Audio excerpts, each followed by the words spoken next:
Hello दोस्तों, स्वागत है आप सभी का आपके अपने चैनल गुरुमंत्र इंस्टीट्यूट पर।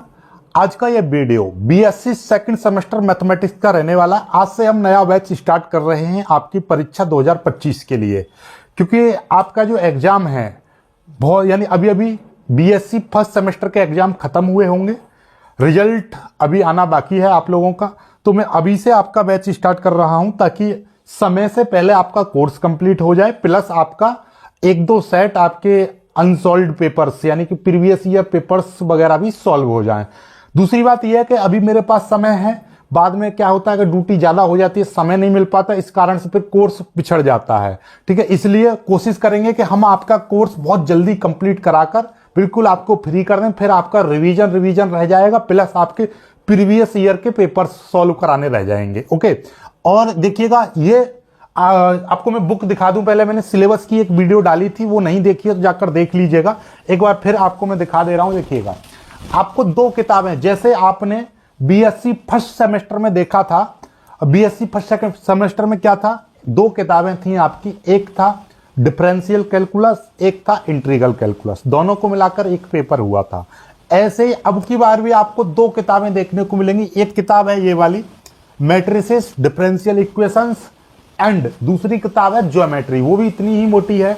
दोनों किताबों को मिलाकर एक पेपर आपका होगा। ओके, चलिए, तो हम क्या कर रहे हैं, और अब की बार क्या है कि प्रैक्टिकल आपका होगा नहीं, क्योंकि प्रैक्टिकल आपका फर्स्ट सेमेस्टर में हो गया, तो अब की बार पूरा का पूरा पेपर 100 नंबर का होगा। ठीक है, चलिए, तो अब हम जो है पहली किताब स्टार्ट कर रहे हैं जिसका नाम है मैट्रिसेस एंड डिफरेंशियल इक्वेशंस। इसमें भी 5 चैप्टर आपको मैट्रिसेस के मिलेंगे और 3 चैप्टर आपको डिफरेंशियल इक्वेशंस के मिलेंगे। यानी कि पूरी किताब में, यानी कि इस वाली पूरी किताब में आपके 8 चैप्टर हैं। इस वाली किताब में कितने? 8। ठीक, अब 8 में 5 चैप्टर आपको मैट्रिसेस के और 3 चैप्टर आपको मिलेंगे डिफरेंशियल इक्वेशंस के। ठीक है, चलिए, अब हम पहले क्या करेंगे, मैट्रिसेस के 5 चैप्टर को खत्म करेंगे। ओके, तो मैट्रिसेस का पहला जो चैप्टर है, चैप्टर नंबर 1, उसका नाम है बेसिक्स ऑफ मैट्रिसेस। ठीक है, अब मेरे यहां पर देखिए दो चीजें, मैट्रिसेस पढ़ाने से पहले मैं आपको दो बातें क्लियर कर दूं। दो नाम यहां पर दिखाई दे रहे होंगे, एक दिखाई दे रहा है आपको मैट्रिक्स और एक आपको दिखाई दे रहा है मैट्रिसेस। इन दोनों में अंतर क्या है? अंतर कुछ नहीं है। देखिए, जब आपका एक आव्यूह रहेगा, देखिए इसको क्या बोल रहे हैं, एक। ठीक है, एक आव्यूह है तो हम बोलेंगे मैट्रिक्स, और यदि एक से ज्यादा यानी इसी का बहुवचन है ये मैट्रिसेस, तो मैट्रिसेस की बात हो रही है, तो वहां पर क्या है, 2 या 2 से अधिक आव्यूह रखे हुए हैं, या हम बात कर रहे हैं 2 या 2 से अधिक आव्यूहों की। यदि हमारे पास एक आव्यूह है और उसके बारे में हम स्टडी करेंगे तो हम केवल मैट्रिक्स का नाम देंगे। यदि हम बहुत सारे आव्यूहों की बात करेंगे तो वहां पर हम बात करेंगे मैट्रिसेस की। ठीक है, तो घबराना नहीं है, मैं मैट्रिक्स बोलूं मैट्रिसेस बोलूं, दोनों बातें एक ही हैं। दिमाग से ये निकाल लेना कि ये दोनों शब्द अलग अलग हैं। ठीक है, ये बहुवचन है इसका। ठीक है, अब आते हैं कि ये मैट्रिक्स होता क्या है। आपने 11वीं क्लास में पढ़ा होगा, और अब तो ये 12th के, अभी 12th में आप पढ़ के आए थे, तो 12th में आपका पूरा आव्यूह और सारणिक के 2 चैप्टर हैं। ठीक है, जो कि 16 नंबर का आता है वहां से। ठीक है, तो वही 12 नंबर का आता है। आव्यूह और सारणिक 2 यूनिट हैं, 2 चैप्टर हैं आपके, तो वही चैप्टरों को यहां पे डिटेल्स में पढ़ना है। और यहां पे थोड़ा सा आप बीएससी कर रहे हो, आप सेकंड सेमेस्टर में आ गए हो, तो थोड़ी सी अपर लेवल की चीजें यहां पे पढ़ने को मिलेंगी। ओके, तो हम बिल्कुल देखिए, पहले चैप्टर में आपको बेसिक्स बताने हैं, तो पहले बेसिक्स को बिल्कुल 0 लेवल से सीखेंगे। सबसे पहले तो ये जान लो मैट्रिक्स क्या है। देखिए, मैट्रिक्स अपने आप में, जैसे मेरे पास में बहुत सारे नंबर्स हैं, मैंने क्या कही है कि भैया मेरे पास में प्राकृतिक संख्याएं, नेचुरल नंबर को हम कैसे डिफाइन करते हैं, 1 2 3 4 5, इस तरीके से बहुत सारे नंबर्स हैं। ठीक है, अब इन नंबर्स को एक सेट बनाकर रख दूं, यानी कि इनको एक सारणी के रूप में रख दूं, या एक व्यू के रूप में रख दूं, यानी कि एक अरेंजमेंट, इनको मैं अरेंज कर दूं किसी भी रूप में। जैसे मैंने लिख दिया 1 2 3 4 5 6, और इनको इस तरह से मैंने क्लोज कर दिया। ठीक है, या आप ऐसे समझ लो 1 2 3 4 5, इस तरीके से, आपकी मर्जी है, इस तरीके से क्लोज कर दो। या आप ऐसे कर लो कि 1 2 3 4 5 6 7 8 9, आपका मन, ऐसे कर दो 10 11 12। आपकी इच्छा, आपका मन, किसी भी तरीके से इनको अरेंज कर दो, ठीक है, लेकिन एक सिस्टमिक तरीके से अरेंज करो। तो यही जो चीजें हैं क्या कहलाएंगी, आपकी मैट्रिक्स कहलाएंगी, मैट्रिसेस कहलाएंगी, ठीक है। तो इसका मतलब क्या है कि ये, इसको देखिए एक रूप में लिख दिया, यानी कि एक प्रकार से सारणी, एक सारणी हमने बना दी, या एक हमने व्यू बना दिया, या एक हमने क्या बना दिया, एक अरेंजमेंट बना दिया नंबर्स का। फंक्शंस भी रख सकते हो आप, जैसे कि एक्स स्क्वायर, यहां पे लिख दिया आपने एक्स स्क्वायर प्लस 4, यहां पे लिख दिया 4x। इस तरीके से इनको आपने अरेंज कर दिया, तो फंक्शंस को भी आप अरेंज कर सकते हो। This is called matrix. Okay, चलिए इनकी हम परिभाषा को किस तरीके से डिफाइन करेंगे। परिभाषा मैंने यहां पे छोटी सी लिखी है, फिर एक बड़ी सी परिभाषा बताएंगे। तो मैंने क्या लिखा है, ए रेक्टेंगुलर अरे। अरे का मतलब आप सीधे सीधे यहां पे बोलेंगे एक सारणी, ठीक है, अरे यानी सारणी, ठीक है। आप यहां पर ऐसा समझ लीजिएगा, इसका मतलब क्या है, सारणी, या आप बोल सकते हो एक व्यू, या एक बोल सकते हो आप रचना, आप जैसे भी आप अपने तरीके से चाहो दिमाग में अपने इंस्टॉल कर सकते हो इन शब्दों को, ठीक है। क्या है, एक ए रेक्टेंगुलर अरे और अरेंजमेंट, या तो आप अरे बोल दो या अरेंजमेंट बोल दो। हम बोल सकते हैं एक रेक्टेंगुलर अरेंजमेंट ऑफ नंबर्स, या देखिए नंबर्स बोल दीजिए, या फंक्शंस, या नंबर्स एंड फंक्शंस, या नंबर्स और फंक्शंस इज कॉल्ड मैट्रिक्स। मतलब ये कि भैया एक रेक्टेंगुलर यानी आयताकार अरेंजमेंट, एक आयताकार अरेंजमेंट किस चीज का, नंबर्स का या फंक्शंस का, क्या कहलाता है, मैट्रिक्स कहलाता है, ठीक है। तो किसी भी नंबर्स का या किन्हीं फंक्शंस का एक अरेंजमेंट क्या कहलाता है, एक रेक्टेंगुलर। रेक्टेंगुलर का मतलब इस तरीके से हमने एक डब्बे में बंद कर दिया, रेक्टेंगुलर अरेंजमेंट क्या कहलाता है, is known as matrix. Okay, चलिए एक दूसरी परिभाषा लेते हैं, ये बहुत सिंपल है, एक बार में याद हो जाएगी, और इंपॉर्टेंट कर लीजिएगा इस टॉपिक को, मैट्रिक्स या आव्यूह की परिभाषा, डेफिनेशन, ठीक है। छोटे क्वेश्चनों के लिए वेरी इंपॉर्टेंट है, ये आती है, कईयों बार आई है पेपर में, तो इसको आप कर लेंगे। ओके, चलिए एक और परिभाषा मैं आपको बताता हूं, क्या है, a matrix is a set of group of numbers. Matrix क्या होती है, एक नंबर्स का ग्रुप या सेट होता है, ठीक है। क्या होता है, a matrix is a set और ग्रुप, या तो एक सेट बोल दीजिए, समुच्चय बोल दीजिए, या एक ग्रुप, ठीक है, एक ग्रुप होता है किसका, नंबर्स का, अरेंज्ड इन ए स्क्वायर और रेक्टेंगुलर अरे, ठीक है। ये किस में होते हैं, जो कि अरेंज्ड होते हैं, यानी कि अरेंज्ड, ठीक है, अरेंज्ड होते हैं किसमें, स्क्वायर, जैसे कि यहां पे देखिए स्क्वायर बना हुआ है, ये रेक्टेंगुलर बना हुआ है, यानी कि एक स्क्वायर वर्ग रूप में या आयताकार रूप में कैसे होते हैं, ये अरेंज्ड होते हैं, ठीक है। सारणी, अरे में सारणी, यानी कि या तो एक वर्गाकार सारणी में अरेंज होंगे या एक आयताकार सारणी में अरेंज होंगे, इनक्लोज्ड बाई 2 ब्रैकेट्स, जो कि किसके द्वारा, 2 ब्रैकेटों के द्वारा इनक्लोज्ड रहती है, यानी कि बंद रहती है। क्लियर होगी बात। तो मतलब परिभाषा आपको दोनों इजी है, दोनों याद कर सकते हो, बहुत ही सिंपल है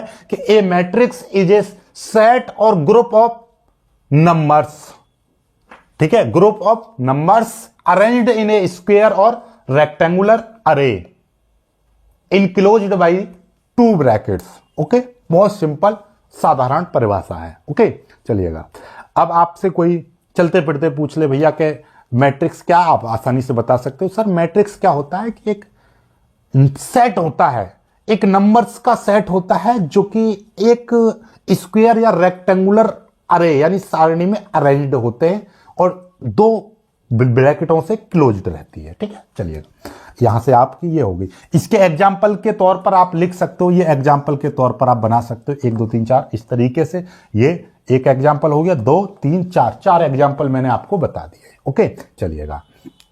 ओके, यहां से हमने इसको मिटा दिया, एक आपका टॉपिक खत्म हो गया।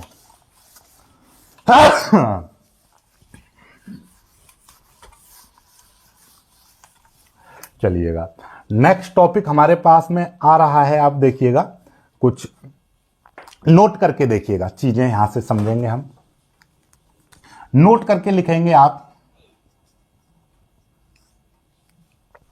2 चीजें आपने देखी, एक क्या थी, इस तरीके से आपका 1 2 ऐसे 4 6, जो भी है आपका इस तरीके से आपका एक मिलेगा।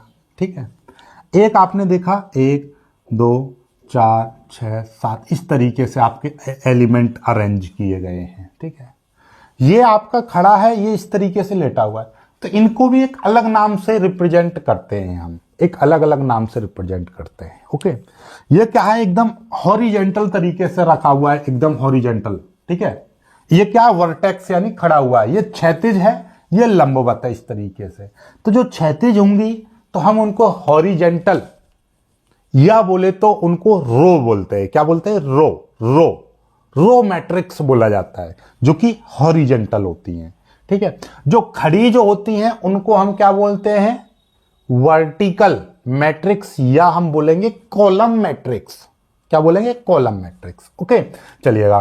तो जो हॉरिजेंटल जो अरे होती है, ये हॉरिजेंटल जो होती है उनको हम रो बोलते हैं। तो रो क्या होती है देखिएगा, आप सीधे सीधे यहां पर डालेंगे, यहां पर डाल देंगे आप द हॉरिजॉन्टल अरे इन ए मैट्रिक्स। ठीक है, द हॉरिजॉन्टल अरे इन ए मैट्रिक्स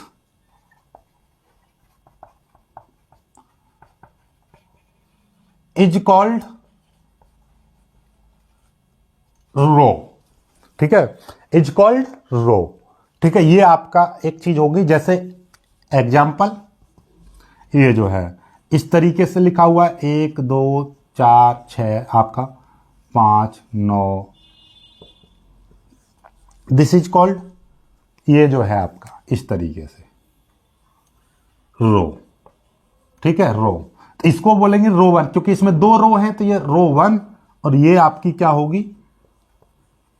रो 2। ठीक है, ऐसी और भी होती है जो हॉरिजेंटल अरे है, यानी कि हॉरिजॉन्टल ये जो सारणी है इस तरीके से हॉरिजॉन्टल, ये क्या कहलाती है? आपकी रो कहलाती है। ये जो है आपका देखिएगा like this one called column, this one called column. Column मतलब एक वर्टिकल इस तरीके से जो खड़ी हुई है वो आपका। ठीक है, यहां पर हमने रो लिख दिया। नोट नंबर 2 डालेंगे हम। ठीक है, यहां पे लिखेंगे हम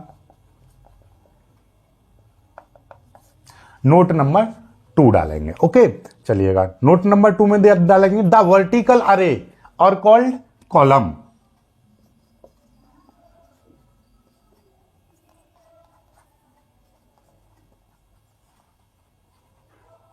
द वर्टिकल अरे और कॉल्ड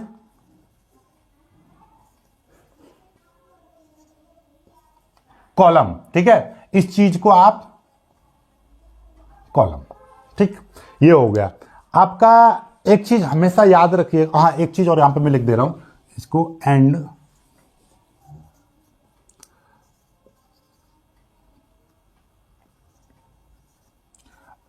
रिप्रेजेंट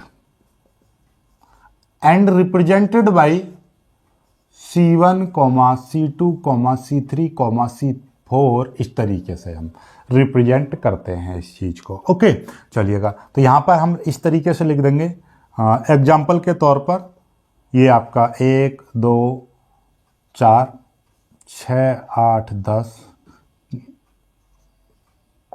इस तरीके से लिखा हुआ है। तो ये जो है आपका इस तरीके से, ये आपका कॉलम 1 होगा, ये आपका कॉलम 2 होगा और ये वाला जो कॉलम आपका 3 होगा। बात समझ में आ गई? इस तरीके से जो होंगे, तो इसमें कॉलम 1 की हम बात करेंगे तो इसमें कॉलम 1 निकालेंगे 1 6 1 इस तरीके से, ये कॉलम 1 हो गया। यहां पर कॉलम 2 निकालेंगे इसमें तो 2 8 2 2 8 2, ये आपका कॉलम 2 हो गया। ऐसे ही कॉलम 3 निकालेंगे तो ये हो जाएगा 4 10 0, ये आपका कॉलम 3। बात समझ में आ गई? इस तरीके से जो है वो आपके कॉलम है। ओके, चलिएगा। यहां तक समझ में आ गई आपको चीजें? यहां तक क्लियर होंगी? यहां से आगे बढ़ते हैं। तो अब आते हैं अपने नए टॉपिक पर। पहले तो नोट नंबर 3 जान देते हैं। नोट नंबर 3 में क्या लिखा हुआ है, उसके बाद में हम समझेंगे order of matrix. Very important है, इससे एक सवाल आएगा छोटा वाला। पहले समझते हैं नोट नंबर 3 क्या कह रहा है। A matrix is denoted by a bold capital letter, यानी कि किसी भी मैट्रिक्स को हम रिप्रेजेंट करते हैं, जैसे कि हमारे पास लिखा हुआ 1 2 3 4, इसको रिप्रेजेंट करना इस तरीके से, तो हमने दिखाएंगे ए, कैपिटल ए से दिखाएंगे, ठीक है ना, वो भी मोटा मोटा लिखकर, ठीक है। ये हो गया, यानी कि कैपिटल लेटरों से हम किसी भी मैट्रिक्स को रिप्रेजेंट करते हैं, पहली चीज। और इसके अंदर जो भी एलिमेंट होंगे उनको हम स्मॉल लेटर से रिप्रेजेंट करते हैं। जैसे ये वाला जो एलिमेंट है इसको क्या बोलेंगे हम, ठीक है, तो इसको हम बोलेंगे, देखिएगा ये क्या है, ये आपको पता है पहली रो है, ये कौन सी है, दूसरी रो है, और ये क्या है, ये आपका पहला कॉलम है, ये आपका दूसरा कॉलम है, ठीक है। तो मतलब ये वाला एलिमेंट यहां से देखो कौन सी रो में पड़ रहा है, पहली रो में, कौन से कॉलम में पड़ रहा है, पहले कॉलम में, तो हम इसको बोलेंगे A11, यानी कि पहली रो पहला कॉलम, पहली रो पहले कॉलम में स्थित है ये, ठीक है, समझ में आई बात। ऐसे ही यदि यहां पर देखिए इसकी हम बात करेंगे, ये कौन सा है, ये देखिएगा, पहले देखेंगे रो, पहले रो पढ़ेंगे, कौन सी रो में है, दूसरी रो में, तो यहां पे लिखेंगे दूसरी रो, और कौन से कॉलम में है, ऊपर देखो पहले कॉलम में है, तो ये कौन सा हो जाएगा एलिमेंट, A21 हो जाएगा, ठीक है। ऐसे ही ये वाला एलिमेंट कौन सा है, इसको पढ़ेंगे हम, तो पहले स्मॉल लिखेंगे, स्मॉल a, फिर देखेंगे कौन सा रो है, दूसरी रो है, कौन सा कॉलम है, दूसरा कॉलम है, तो ये हो गया इस तरीके से, ठीक है। इसको पढ़िएगा, ये कौन सा है, पहले आप देखिए कौन सी रो में है, पहली रो में, तो रो पहला लिख दिया, कौन से कॉलम में है, दूसरे में, इस तरीके से, तो ये आ गया आपका 2। बात समझ में आ गई। तो इस तरीके से हम एलिमेंटों को डिफाइन करते हैं, तो इनको हम इस तरीके से लिखेंगे, ठीक है, समझ में आ गई बातें, चीजें क्लियर हो रही हैं, ठीक। चलिए, तो ये जो है आपका लिखा हुआ है कि जो मैट्रिक्स होती है denoted by the bold capital letter, capital लेटरों से, and the element within, जो एलिमेंट इसके अंदर होते हैं, द मैट्रिक्स, यानी कि जो मैट्रिक्स के विद इन, यानी इसके अंदर जो एलिमेंट्स हैं उनको हम डिनोट करते हैं किससे, लोअर लेटर्स, यानी कि लोअर स्मॉल लेटर्स से रिप्रेजेंट करते हैं। क्लियर होगी बात। अब आगे की बात करते हैं, ऑर्डर ऑफ मैट्रिक्स। अब हमारा वेरी इंपॉर्टेंट टॉपिक है ऑर्डर ऑफ मैट्रिक्स, ठीक है। मैट्रिक्स का ऑर्डर क्या होता है भाई, इसको देखेंगे, ठीक है, इसको यहां से वो करते हैं, ठीक। ये हो गया आपका, ये है आपका order of matrix, very important है, यहां से क्वेश्चन आएगा। ऑर्डर ऑफ मैट्रिक्स क्या होता है, मैं आपको सिंपल सी बात बता दे रहा हूं। जैसे मेरे पास में ये लिखा हुआ है, एक मैट्रिक्स है 4 5 6 और 7 8 9, इस तरीके से, ठीक है। एक मैट्रिक्स मेरे पास में ये है 1 2 3 4 5 6 7 8 9, इस तरीके से है। एक मैट्रिक्स है मेरे पास 1 2 3 4, इस तरीके से, इनसे ही आप सीख जाओगे, ठीक है। आप सबसे पहले ये देखो कि इसमें रो कितनी है, देखिएगा एक रो ये है और एक रो ये है, यानी कि इस तरीके से एक रो और एक रो, 2 रो हैं। कॉलम कितने हैं इसमें, एक कॉलम C1, एक दूसरा कॉलम C2, एक तीसरा कॉलम C3। तो इसमें कितने रो हैं, रो हैं 2, और कॉलम कितने, 1 2 3 3, तो 2/3, तो ये 2/3 is the order of matrix. इस मैट्रिक्स का जो ऑर्डर है वो 2/3 है, यानी कि 2 इसमें रो है और 3 इसमें कॉलम है। तो मतलब क्या है, रो और कॉलम का जो मल्टीप्लीकेशन लिख देंगे इस तरीके से, this is called order of matrix. मतलब क्या है, देखिए यहां पर परिभाषा, a matrix having m row and n columns. यदि कोई मैट्रिक्स में m रो है, n कॉलम्स हैं, then mn is the mn, then लिखिएगा, then mn, m cross n, यानी m into n is called the order of matrix. Okay, तो ये जो है आपका क्या कहलाएगा, ऑर्डर ऑफ मैट्रिक्स कहलाएगा। तो क्या हो गया, ऑर्डर ऑफ मैट्रिक्स की परिभाषा क्या होगी, यदि कोई हमारे पास एक मैट्रिक्स m रो है, उसमें n कॉलम है, तो m into n is called the order of matrix. Okay, a matrix having m row and n columns, then m into n is known as order of matrix. Okay, चलिएगा, तो ये m into n इसका order of matrix कहलाएगा। Okay, चलिए यहां से देखिएगा, इसका ऑर्डर ऑफ मैट्रिक्स कितना कहलाएगा, ठीक है। देखिए तो इसमें कितने हैं, एक रो है, आप इस तरीके से देखेंगे तो एक रो दिखाई दे रही है, इसमें एक रो है सिंपल सी, और कॉलम कितने हैं, इस तरीके से देखोगे तो अपने आप में एक कॉलम है ये, ठीक है, नीचे और बढ़ते चले जाते तो 1 2 3 4, 4 हैं, तो इसका क्या हो जाएगा 1 × 4, तो ये इसका ऑर्डर ऑफ मैट्रिक्स। इसमें कितने हैं, 1, यानी कि एक रो, दूसरी रो और तीसरी रो। कॉलम कितने, C1 C2 C3, इसमें 3 रो 3 कॉलम है, तो 3/3, 3/3 is the order of matrix. तो इस वाली मैट्रिक्स का ऑर्डर 3/3, इस वाली मैट्रिक्स का ऑर्डर 1/4, इस वाली मैट्रिक्स का ऑर्डर 2/3। ओके, चलिएगा, यही चीज इस मैट्रिक्स के साइज को डिफाइन करती है। तो इसलिए एक परिभाषा लिखिए, the two numbers row into column describe the dimension और size of matrix is called the order of matrix. मतलब दो जो नंबर्स हैं रो इनटू कॉलम की जो मल्टीप्लिकेशन है, ये किसी भी मैट्रिक्स के साइज को बताती है, साइज को डिस्क्राइब करती है या उसकी डायमेंशन को डिस्क्राइब करती है। डायमेंशन का मतलब इसका ये कितना बड़ा बनेगा, भाई कितनी बड़ी है, ये देखिए 3 इसमें रो आएंगी, 3 इसमें कॉलम आएगी, बना दो। यहां पे क्या है, दो रो है, यानी कि इस तरीके से 2 रो हैं और 3 कॉलम इस तरीके से रहेंगे। बात समझ में आ गई? तो ये आपका इस तरीके से हम बताते हैं। तो आप एक में आपको दे रहा हूं पहले एग्जांपल, देखिए, चलिए, ऑर्डर ऑफ मैट्रिक्स बराबर रो इनटू कॉलम यानी R × C। एक में आपको सबसे पहले एग्जांपल दे रहा हूं, इसको बताइएगा आप। 1 3 5 7 9 और 2 5 7 6 0 1 3 4 7 8। अब इसका मेरे को, ठीक है, ये है। अब इसका ऑर्डर ऑफ मैट्रिक्स बताइए भैया, ऑर्डर ऑफ मैट्रिक्स जल्दी से बताइए, ठीक है। ऑर्डर ऑफ मैट्रिक्स इसका मेरे को कमेंट करो, ऑर्डर ऑफ मैट्रिक्स इसका क्या होगा। वीडियो को रोको और कमेंट करके मुझको बताइए पहला सवाल, ठीक है। ये आपके लिए है पहला सवाल। टिक टिक 1, टिक टिक 2, टिक टिक 3, टिक टिक 4, टिक टिक 5। आपका उत्तर आ जाना चाहिए 3 देर में लिख के, ठीक है। चलिएगा, ओके, अब आगे बढ़ते हैं। अब हम, यदि हमारे पास कोई एक ऐसी मैट्रिक्स है जिसमें m रो है एंड n कॉलम्स हैं, ठीक है, तो उसका हम किस तरीके से करेंगे, तो यहां पे लिख दे रहा हूं मैं, ए मैट्रिक्स ए, ठीक है, इसको ऐसे समझिए, ए मैट्रिक्स ए, यानी कि ए कोई मैट्रिक्स है, order of m × n, m × n, ठीक है, कैन वी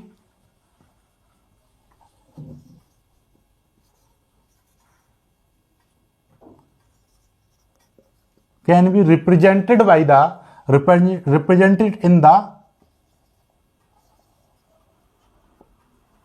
following form। इस फॉर्म में हम उसको रिप्रेजेंट कर सकते हैं। कौन सी फॉर्म में हम रिप्रेजेंट कर सकते हैं, देखिए ए है। अब देखिएगा आप ध्यान से कि यहां पर हमारे पास क्या है कि m उस पर क्या है, ये रो है और ये कॉलम, तो m तो उसमें रो है, रो कितनी है m, तो रो यानी कि इस तरीके से आपको नहीं पता कितनी है, तो ऐसे डैश करनी पड़ेंगी, m बनानी पड़ेंगी, ठीक है। चलिएगा, तो देखिएगा ये कौन सा है, ये आपका इस तरीके से जो रहेगा, ये आपकी पहली रो रहेगी, पहली रो। तो मतलब क्या है, पहली रो का मतलब क्या है, इसमें पहली रो पहला कॉलम, ये दूसरा वाला रहेगा पहली रो दूसरा कॉलम, ऐसे ही ये कौन सा रहेगा, पहली रो तीसरा कॉलम, ऐसे ही आगे तक बढ़ते चले जाएंगे, ठीक है।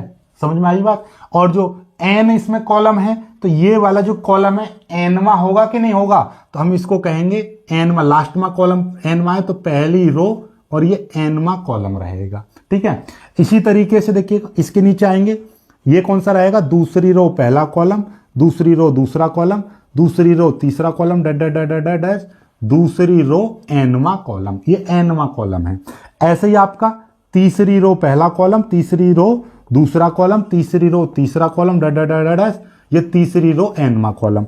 ऐसे ही आगे तक करते चले जाओ नीचे, तो नीचे क्या आएगा, ये आएगा आपका यहां पर m मी, देखिए ऐसे करेंगे हम, पहली दूसरी तीसरी, तो कितनी रो हैं, जैसे ये पहली रो, ये दूसरी, ये तीसरी, इस तरीके डैश, ये लास्ट में कौन सी आएगी, m बी रो, ठीक है। तो m रो करनी है ना हमको, m रो n कॉलम, तो ये पहला देखिएगा C1 C2 C3 डैश, ऐसे ये CN n कॉलम है, ये पहला कॉलम, ये दूसरा, इस तरीके से, तो ये हो जाएगा पहला कॉलम, ठीक है। इस तरीके से करेंगे, ये m मी रो दूसरा कॉलम, ऐसे करेंगे, ये m मी रो और तीसरा कॉलम, ऐसे आगे तक करते रहेंगे। यहां पर हम क्या आ जाएगा, एमवी रो और एनवा कॉलम।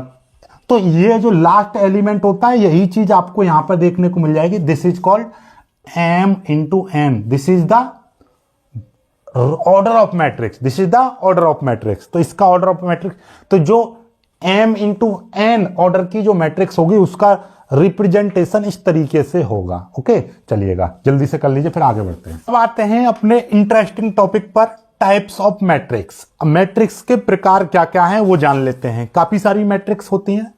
सबसे पहला हमारा रो मैट्रिक्स। रो मैट्रिक्स का मतलब जिसमें केवल एक रो होगी, यानी इस तरीके से आपको दिखाई देगा, चाहे उसमें कितने भी एलिमेंट हो लेकिन होगी एक रो। ठीक है, मतलब एक रो होगी बस। तो a matrix having only one row and, यानी एक ऐसी मैट्रिक्स जिसमें क्या है, ओनली वन रो है एंड एन कॉलम्स। कॉलम्स कितने हो, एक हो, दो हो, तीन हो, चार हो, कुछ भी। ठीक है, is called a row matrix. ठीक है, जैसे ये अपने आप में क्या है, रो मैट्रिक्स है। एक दो तीन चार पांच, पांच एलिमेंट है इसमें, ऐसे इसमें तीन है, कितने भी एलिमेंट हो मतलब। तो रो मैट्रिक्स का ऑर्डर बनेगा हमेशा, तो उसमें क्या होगा, एक क्या होगी उसमें रो होगी, कॉलम कितने भी हो सकते हैं, एक भी हो सकता है, दो भी हो सकता है, तीन चार पांच छह, कितने भी। ठीक है, समझ में आई बात। चलिए ओके, इसी तरीके से आपका यदि आपसे कहेगा कॉलम मैट्रिक्स, नंबर 2 पे आपसे पूछ ले कॉलम मैट्रिक्स, कॉलम मैट्रिक्स। तो कॉलम मैट्रिक्स का क्या है, a matrix having only one column and n, ठीक है, वन कॉलम, और क्या होता है यहां पे देखिए, एन नहीं एम आएगा, m row, m row and m row, क्योंकि रो को एम इंटू एन लिखते हैं, तो एम रो। ठीक है ना, रो ये है, तो रो आपका एम हो जाए, जो कॉलम है वो हमेशा एन को कॉलम से रिप्रेजेंट करेंगे, यानी कॉलम को एन से रिप्रेजेंट करेंगे, तो वो कितना होना चाहिए, वन। ठीक है, इस तरीके से। तो ये जो इसका एग्जाम्पल किस तरीके से बनेगा कि ये ए मैट्रिक्स है इस तरीके की, जैसे कि यहां में 3, 6, 12, 11 इस तरीके से। तो ये क्या है, इसमें देखिए 1, 2, 3 जो इस तरीके से रहेगा ऐसे, तो वो क्या है, रो है। और कॉलम कितना, एक कॉलम इस तरीके से, एकदम एक इस तरीके से खड़ा होगा। ठीक है, ऐसे एक मैं सीधे सीधे बता दूं इसमें कि ऐसे 2, 1, ऐसे 3, 1, ऐसे डैश नीचे, यहां पे क्या हो जाएगा एम, और ये हो जाएगा 1। ठीक है, इस तरीके से M1। मतलब क्या है कि इसमें इसका जो ऑर्डर होगा हमेशा m इंटू 1 होगा। ठीक है, रो कितनी भी हो सकती है लेकिन कॉलम इसमें 1 ही रहेगा हमेशा। ठीक है, चलिएगा, तो ये आपका क्या है, कॉलम मैट्रिक्स। ओके, चलिएगा, अब आता है आपका रेक्टेंगुलर मैट्रिक्स। तीसरे नंबर पर आ गया आपका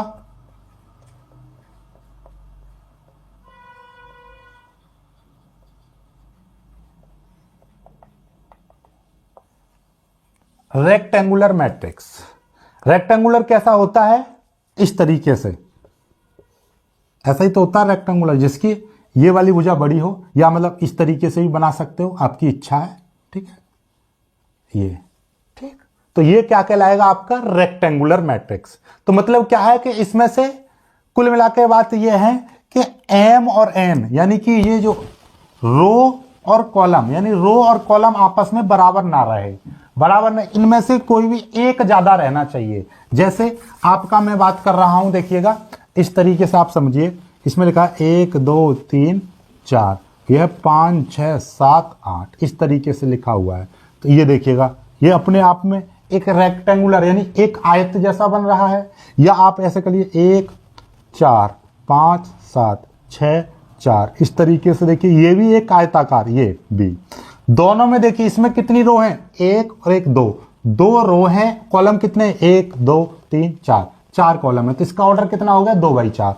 इसका कितना है देखिएगा, 1, 2, 3 इसमें रो है, कॉलम कितना है, 1, 2 कॉलम है। तो ये देखिएगा, ये रो है, ये कॉलम है। रो और कॉलम आपस में बराबर नहीं है, ना ही यहाँ पर बराबर। तो जब ये आपस में बराबर नहीं होंगे तो अपने आप में क्या बन जाएगा, एक कॉलम मैट्रिक्स, रेक्टेंगुलर मैट्रिक्स बन जाएगा। तो a matrix having row and number of row and number of columns is not equal, then its matrix is called rectangular matrix. Okay, चलिए तो इसका परिभाषा लिख दे रहा हूं मैं। ए matrix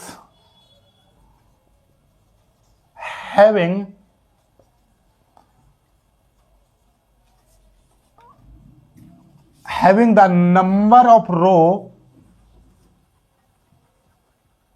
and number of row is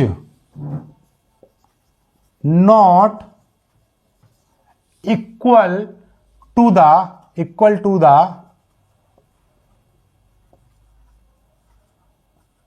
number of columns is called rectangular matrix. ठीक है, पूरा लिख दीजिएगा, रेक्टेंगुलर मैट्रिक्स। यानी कि a matrix having the numbers of row is not equal to the numbers of the columns is called row matrix, rectangular matrix. ठीक है, तो जिसमें नंबर्स ऑफ कॉलम्स और नंबर्स ऑफ रोज आपस में बराबर ना हो तो वो क्या कहलाएगा आपका रेक्टेंगुलर मैट्रिक्स। तो एग्जाम्पल के तौर पर ये दोनों लिख देंगे आप। ठीक है, एक एग्जाम्पल और ये दूसरा एग्जाम्पल, दोनों लिख दीजिएगा। ठीक है, जल्दी से स्क्रीनशॉट लीजिएगा, फिर आगे बताते हैं आपका। जल्दी से स्क्रीनशॉट ले लीजिएगा।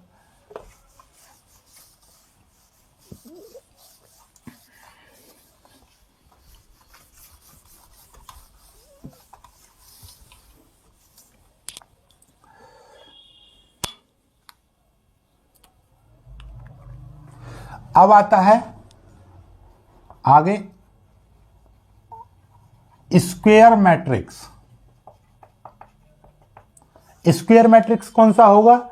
जैसे एग्जाम्पल के तौर पर हमने ले लिया 1 2 3 4, इसमें कितने 1 2 2 रो 2 कॉलम, स्क्वायर सा आपको दिखाई भी दे रहा होगा।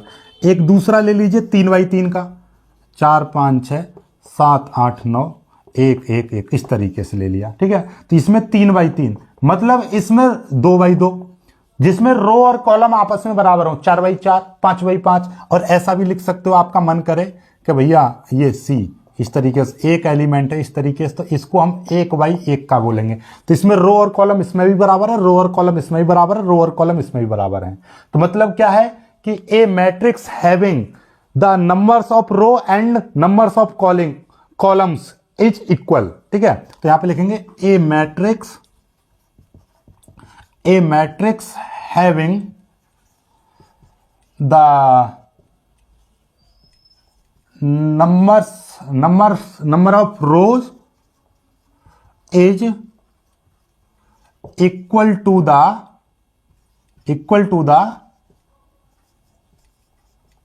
Number of columns is called square matrix. ये क्या कहलाएगा? Square matrix. एग्जाम्पल लिख लो 1 2 और 3, 3x3 2x2 1x1 4x4 5x5, इस तरीके से एग्जाम्पल्स बनेंगे। तो ये क्या कहलाएगा आप। अब आते हैं इंपोर्टेंट मैट्रिक्स पर। देखिएगा, सबसे पहले समझते हैं नल मैट्रिक्स। नल मैट्रिक्स से नाम पता चल रहा है जीरो मैट्रिक्स, यानी एक ऐसा मैट्रिक्स जिसके अंदर के सभी एलिमेंट जीरो हों। कैसे हों? जीरो। तो यहां से पता चल रहा है क्या है, a matrix having all elements is zero is called null matrix and it's denoted by zero. ठीक है, इसको जीरो से ही प्रदर्शित करते हैं। जैसे कि इसमें सभी एलिमेंट जीरो हैं तो ये जीरो मैट्रिक्स, इसमें भी सभी एलिमेंट जीरो हैं तो ये जीरो मैट्रिक्स। बात समझ में आ गई। फिर आता है डायगोनल मैट्रिक्स। डायगोनल मतलब विकर्ण। ठीक है, डायगोनल का मतलब विकर्ण होता है। आपने देखा होगा इस तरीके की चीजें आपने देखी होंगी, जैसे एक इस तरीके का आपका चतुर्भुज है तो ये आपका डायगोनल होता है। दिस इज कॉल्ड विकर्ण। ठीक है, दिस इज कॉल्ड विकर्ण, डायगोनल। ठीक है, ऐसे ही एक विकर्ण ये है, जैसे ए बी सी डी, तो ये बीडी और एसी ये क्या है? आपके विकर्ण है। तो इस टाइप के जो विकर्ण अभिमुख जो एलिमेंट है, यानी विकर्ण पर जो एलिमेंट होंगे वो कैसे होने चाहिए? सभी एलिमेंट जीरो हो और विकर्ण वाले जो एलिमेंट है वो जीरो ना हो तो हम उसको बोलेंगे क्या, डायगोनल मैट्रिक्स। ठीक है, जैसे ए स्क्वायर मैट्रिक्स, ये स्क्वायर मैट्रिक्स होगा जैसे कि 2x2 का, 3x3 का और 4x4 का या 5x5 का या 6x6 का, यानी स्क्वायर मैट्रिक्स होगा पहली चीज। और इसके क्या होंगे, सभी एलिमेंट जीरो होंगे बजाय किसके, इस डायगोनल, ये देखिए दिस इज द डायगोनल। ठीक है, दिस इज द डायगोनल। ठीक है, दिस इज द डायगोनल। तो इस जो विकर्ण पर जो एलिमेंट है वो जीरो ना हो, बाकी के सभी एलिमेंट जीरो होंगे तो हम उसको बोलेंगे डायगोनल मैट्रिक्स। तो a square matrix where all the elements are zero, सभी एलिमेंट जीरो है except those on the main diagonal, किसके बजाय, किसके, इसको छोड़ के, किसको छोड़, एक्सेप्ट इसको छोड़ के, किसको छोड़ के, diagonal, main diagonal, main diagonal मतलब इस डायगोनल के, एक डायगोनल इसका ये भी बैठ रहा है इस तरीके से, ये नहीं, इसका मेन डायगोनल कौन सा, इधर वाला। तो इस मेन डायगोनल को छोड़कर जो मेन डायगोनल है उस पर सभी एलिमेंट जीरो ना होने चाहिए। ठीक है, यदि इस पर कोई भी एक एलिमेंट भी जीरो आ गया तो फिर ये डायगोनल मैट्रिक्स नहीं कहलाएगा। डायगोनल मैट्रिक्स कब कहलाएगा, इसमें कोई भी एलिमेंट हो पर जीरो नहीं हो। ठीक है, समझ में आ गई बात। तो ये आपका क्या कहलाएगा, डायगोनल मैट्रिक्स कहलाएगा। अब आता है unit matrix, very important, unit matrix very important, unit या आइडेंटिटी मैट्रिक्स। ठीक है, तो ये देखिए यही ये यूनिट मैट्रिक्स और डायगोनल मैट्रिक्स एक जैसे हैं, बस एक शब्द का अंतर है। इसमें भी डायगोनल मैट्रिक्स होना चाहिए, बाकी के सभी एलिमेंट जीरो, लेकिन इसमें डायगोनल मैट्रिक्स में यदि ये डायगोनल एलिमेंट यदि 1 1 1 कर दिए जाएं तो ये डायगोनल मैट्रिक्स तो होगा ही, क्योंकि ये सभी एलिमेंट, इसके डायगोनल वाले एलिमेंट जीरो नहीं है, लेकिन इसको एक स्पेशल नाम दिया जाएगा। क्या नाम दिया जाएगा, यूनिट या आइडेंटिटी मैट्रिक्स, आइडेंटिटी मैट्रिक्स या यूनिट मैट्रिक्स। क्यों, क्योंकि इसके डायगोनल मैट्रिक्स कैसे, डायगोनल एलिमेंट कितने हैं, 1 है। ठीक है, ऐसे ही ये क्या है आपका डायगोनल मैट्रिक्स है। यदि इसी में ये सारे एलिमेंट 1 1 1 हो जाए तब हम इसको क्या कहेंगे, इसी डायगोनल का ही एक दूसरा नाम बन जाएगा आइडेंटिटी या यूनिट मैट्रिक्स। मतलब क्या है कि a square matrix having all off diagonal, off diagonal का मतलब डायगोनल को छोड़कर। ठीक है, ऑफ, ओ डबल एफ, ये ऑफ वाला ऑफ नहीं है, ये ओ डबल एफ वाला है, यानी कि ऑफ डायगोनल। ठीक है, जैसे मेरे सामने तो मेरे करेंगे फ्रंट ऑफ, ठीक है, और एक हो गया फ्रंट ऑफ, यानी फ्रंट को बिल्कुल बंद कर दिया तो पीछे की साइड। ठीक है, उल्टा पहुंच जाएंगे। तो डायगोनल को छोड़कर बाकी सभी element, A square matrix having the of diagonal, यानी डायगोनल को छोड़ के बाकी सभी एलिमेंट कैसे हो, जीरो हो, equal to the zero, and each of the diagonal element, जो डायगोनल पर प्रत्येक एलिमेंट कैसा होना चाहिए, इक्वल टू 1। तो इक्वल टू 1, डायगोनल का जो प्रत्येक एलिमेंट है वो कैसा होना चाहिए, 1 के बराबर होना चाहिए। तो इज कॉल्ड द यूनिट और आइडेंटिटी मैट्रिक्स। ठीक है, and it's denoted by I, तो इसको आई से रिप्रेजेंट करते हैं। तो ये देखिएगा जैसे 1 1 लिख दिया आप है ये, तो ये क्या है आपका डायगोनल है। डायगोनल वाले जो एलिमेंट है, मेन डायगोनल पर जो एलिमेंट है वो इक्वल टू 1 होने चाहिए, सभी 1 1 होने चाहिए, और बाकी के सारे एलिमेंट कैसे होने चाहिए, इसको छोड़कर बाकी के सारे एलिमेंट जीरो होने चाहिए। समझ में आ गया। तो ये है आपका। ठीक, चलिएगा यहां तक कर लीजिए, यहां से आगे अभी और भी हैं, कई सारी हैं, जल्दी से पहले इनको कर लीजिए, फिर इसके बाद में मैं आपको बताता हूं। ठीक है, चलिए और 2-3 और समझते हैं, लास्ट है ये। एक है स्केलर मैट्रिक्स। जैसे आपने डायगोनल मैट्रिक्स समझा तो उसमें क्या था, डायगोनली एलिमेंट कैसे होने चाहिए थे, जीरो ना हो, बाकी के सभी एलिमेंट जीरो हो, तो उसको डायगोनल मैट्रिक्स बोल रहे हैं। ये देखिए स्क्वायर मैट्रिक्स है, इसमें डायगोनल को छोड़कर सभी एलिमेंट जीरो हैं, तो ये डायगोनल मैट्रिक्स बन गया। लेकिन इस डायगोनल मैट्रिक्स कैसे हैं, सेम हैं, लेकिन 1 नहीं है। सेम हो तो इसको बोलेंगे हम स्केलर मैट्रिक्स।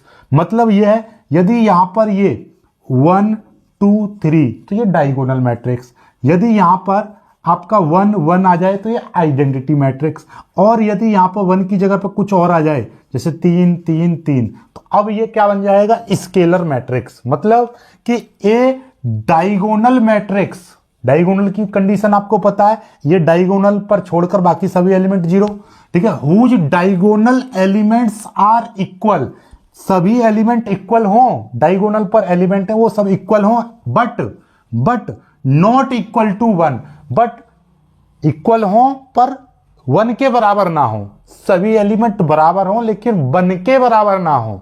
मतलब यह है, यहां पर 2 2 है चलेगा, इसको भी हम स्केलर मैट्रिक्स बोलेंगे, लेकिन ये 1 1 हो जाएंगे तब फिर गड़बड़ हो जाएगी, ये वाली कंडीशन फुलफिल नहीं होगी। सभी एलिमेंट यानी a diagonal matrix whose diagonal elements are equal, diagonal पर जो एलिमेंट है वो बराबर हो बट 1 के बराबर ना हो, यानी 1 1 1 ना हो जाए, वरना फिर उनको आइडेंटिटी मैट्रिक्स बोला जाए, इज कॉल्ड स्केलर मैट्रिक्स। ठीक है, चलिए अब आता है ट्रेंगुलर मैट्रिक्स।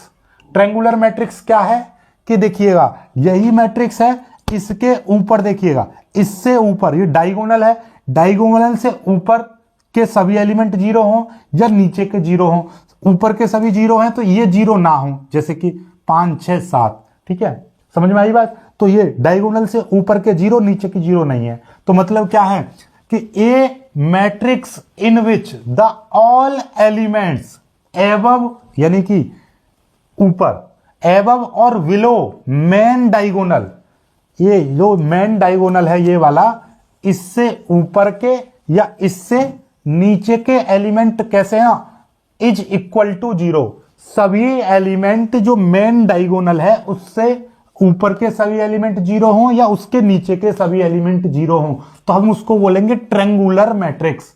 अब ट्रेंगुलर मैट्रिक्स भी 2 प्रकार का होता है, एक होता है अपर ट्रेंगुलर मैट्रिक्स, एक होता है लोअर ट्रेंगुलर मैट्रिक्स। अब देखिए ट्रेंगुलर, ये ट्रेंगल टाइप का बन रहा है ऊपर इस तरीके से, ठीक है, नीचे 0 0 है लेकिन ऊपर सभी एलिमेंट 0 नहीं है, तो इसको बोलेंगे हम अपर ट्रेंगुलर मैट्रिक्स।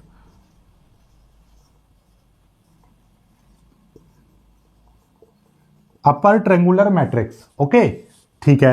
अब ये देखिएगा, इसके इस मेन डायगोनल के नीचे ट्रेंगल बन रहा है, ऊपर के एलिमेंट 0 हैं, तो अब इसको बोलेंगे लोअर ट्रेंगुलर मैट्रिक्स। क्लियर होगी बात। चलिए आज का सेशन यहीं पर समाप्त करते हैं। आप लोगों का सहयोग और प्यार और सपोर्ट मिलेगा तो आगे पढ़ाएंगे, अदरवाइज फिर थोड़ा सा रोकेंगे, लेकिन मुझे उम्मीद है, आप लोगों पर भरोसा है कि आप लोग हमको सपोर्ट और शेयर करेंगे वीडियो को ज़्यादा से ज़्यादा।